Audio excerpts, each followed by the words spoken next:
What is up, everybody? You are checking out the Uncensored Pro Wrestling Podcast, what the world is listening to.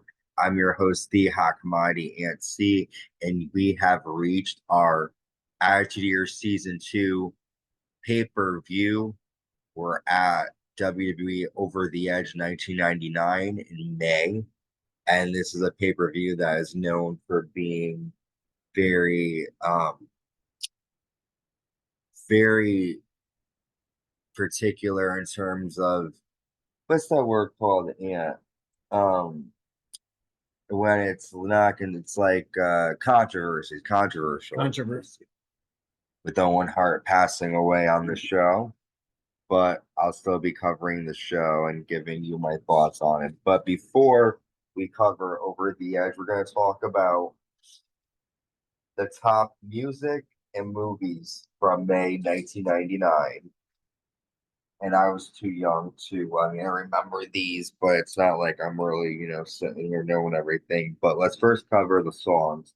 It's a good thing you got an old man with you. Oh, Gene, you're joining. Surprise. Surprise. Um,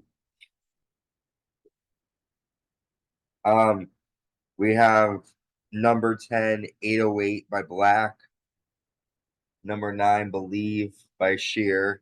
You believe in love. 8 is If You Have My Love by Jennifer Lopez. You had my love. And Number 7 is Who Dat by JT Money.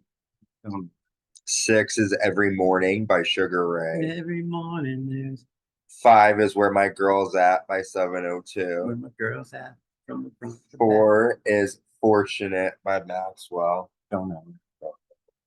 3 is Kiss Me by Six Piece None the Razor. Kiss me. 2 is No Scrubs by TLC.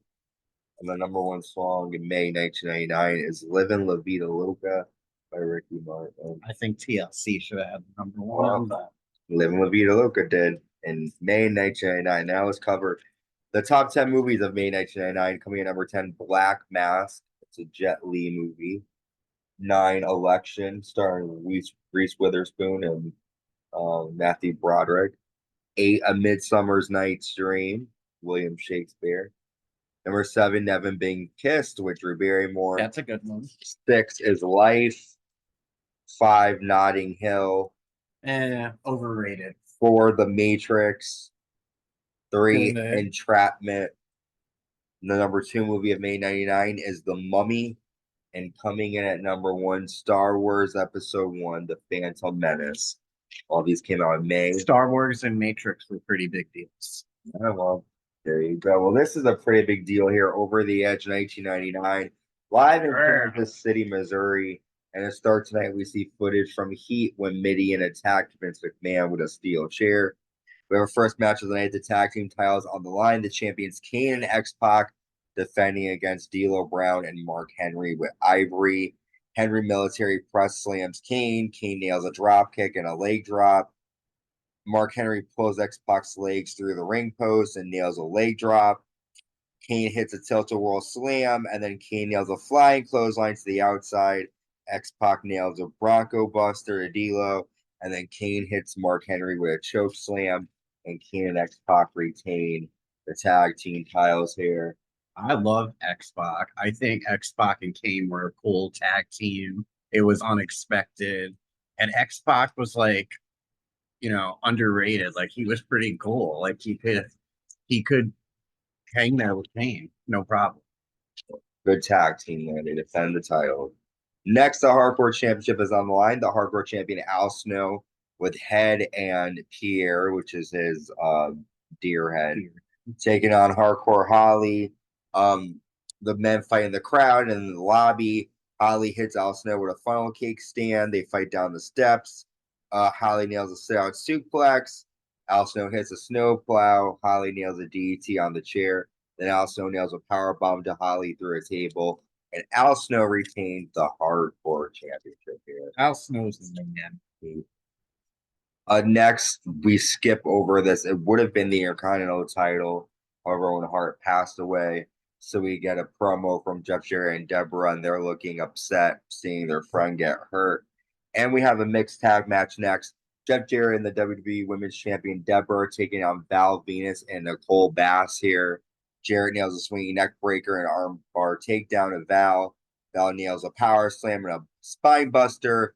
Debra slaps Nicole Bass and slams Nicole's head into the post. Val hits a Russian leg sweep to Jarrett. Jarrett hits a stroke, but Bass pulls Jarrett off. Debra hits Nicole with a guitar shot, but Nicole pulls off Debra's shirt. And then Val hits a money shot to Jarrett, and Val Venis and Nicole Bass get the win. Afterwards, Nicole makes out with Val, and Val smiles. So it looks like we're getting a budding relationship here between the big Valvoski and the big Nicole Bass. Shane Imagine if McMahon. they had a baby. Oh, God. Shane McMahon mocks Vince McMahon as Vince is seen getting stretchered out of the arena. We next have a match between former friends Mr. Ass versus the Road Dogg. Ass hits a knee drop and Road Dogg takes control. Road Dogg tosses Ass over the steps. And then Mr. Ass hits a delayed suplex and a power slam for a 2. Mr. Ass hits Road Dogg with a hammer. And then he nails a Fameasser and grabs the tights. And Mr. Ass gets the win over the Road Dogg. I am not a fan of this match because I love the Outlaws. I hated when DX broke up like this. It sucked. Well, you know, it sucked getting hit with a hammer and then getting your tights rolled as you lose. Poor Road Dogg. One more suck was what happened right before that. What? Or Owen. Well, Owen died 2 matches before, sweetie, but that's okay. It's all right. We have our next match, The Union, which is Test, Mankind, Ken Shamrock, and The Big Show, taking on the Corporate Ministry, the Alkalites, Big Boss Man, and Viscera. And this is an elimination match. Test hits a power slam and a flying elbow, but Bradshaw nails a clothesline from hell, eliminating Test. Ken Shamrock applies an ankle lock to Bradshaw. Bradshaw is eliminated. Viscera nails a side slam. And then Ken Shamrock nails a belly-to-belly to the referee. Ken Shamrock applies an ankle lock, but Shamrock is disqualified, so he's out. Big Show chokeslams for Rook, eliminating him. Big Show slams Viscera. They fight outside in the brawl, and they brawl to the back, meaning Big Show and Viscera are eliminated. Big Boss Man sends Mankind to the steps, but Mankind nails a double arm DDT and applies this Mr. Sacco, and the Union beat the Corporate Ministry here. Next, Triple H attacks The Rock from behind backstage. Mankind saves The Rock, but Triple H hits Mankind with a lead pipe.